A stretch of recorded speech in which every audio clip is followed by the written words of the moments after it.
Happy Thanksgiving from the Maine Meal Weight Management Support, where we help each other find self esteem and confidence to reach our weight goals by tapping into joy and living our best lives in every moment. So, I want to talk a little bit today on Thanksgiving Day in the US about the way the life that our ancestors lived and the reason for Thanksgiving is so relevant for us today. So, these people, the Anglicans who came here, the immigrants, left everything they knew. They left behind what was easy. They left behind the familiar. They left behind hardship, of course, or they wouldn't have come.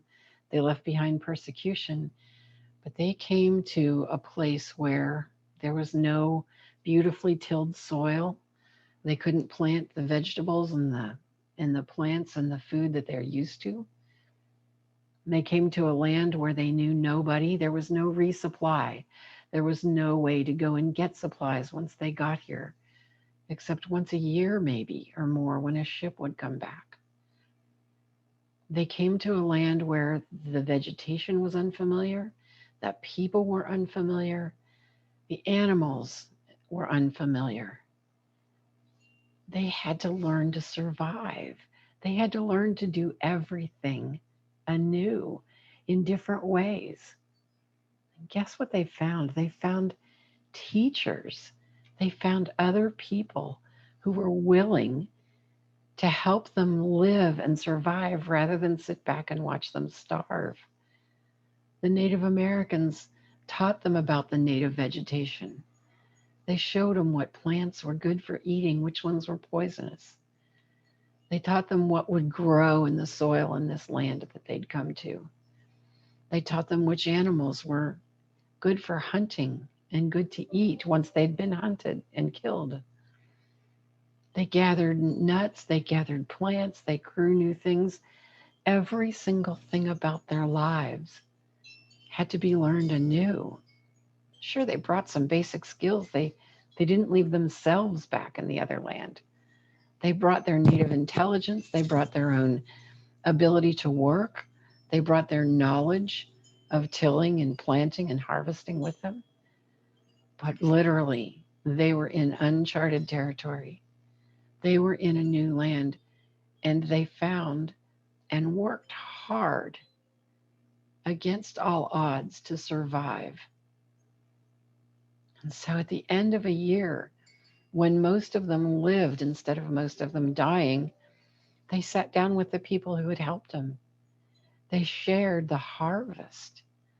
Native Americans and immigrants sat down together to give thanks for the very breath they took.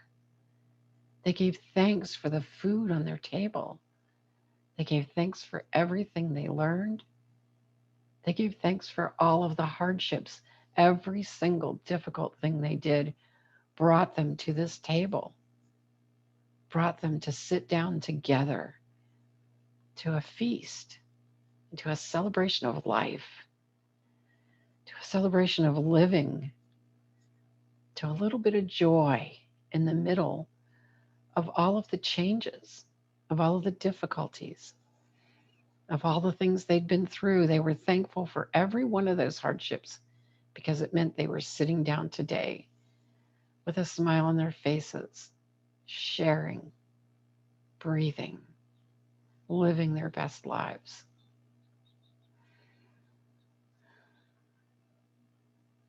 And how similar is that to what we do when we try to make a change in our life?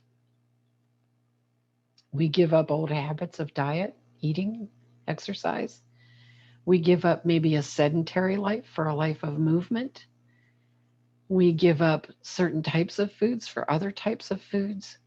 We work very, very hard to learn a new way of being. We bring all the skills we have with us. We bring our ability to choose. We bring our awareness. We bring the skills we've learned in whether in just knowing ourselves. Are we someone who's going to cook for ourselves 90% of the time? Or are we someone who's just going to eat out and we need to learn how to make different choices from the menu?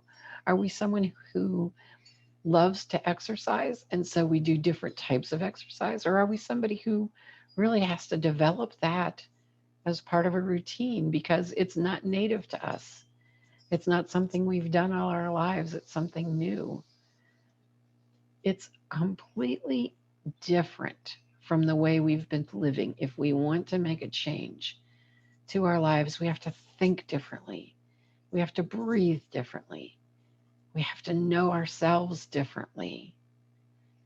We have to have faith that we will get through this and that the harvest at the end will be worth the results. And along the way, we have teachers. We find people who've done this before. We find people who encourage us, who share with us. We find people who are not going to sit back and let us fail. They're very much interested in seeing us succeed. And so we celebrate with those people today. We give thanks for them. We breathe into these choices we've made. We celebrate every difficult step we've taken along the way to change an old habit, to form a new habit.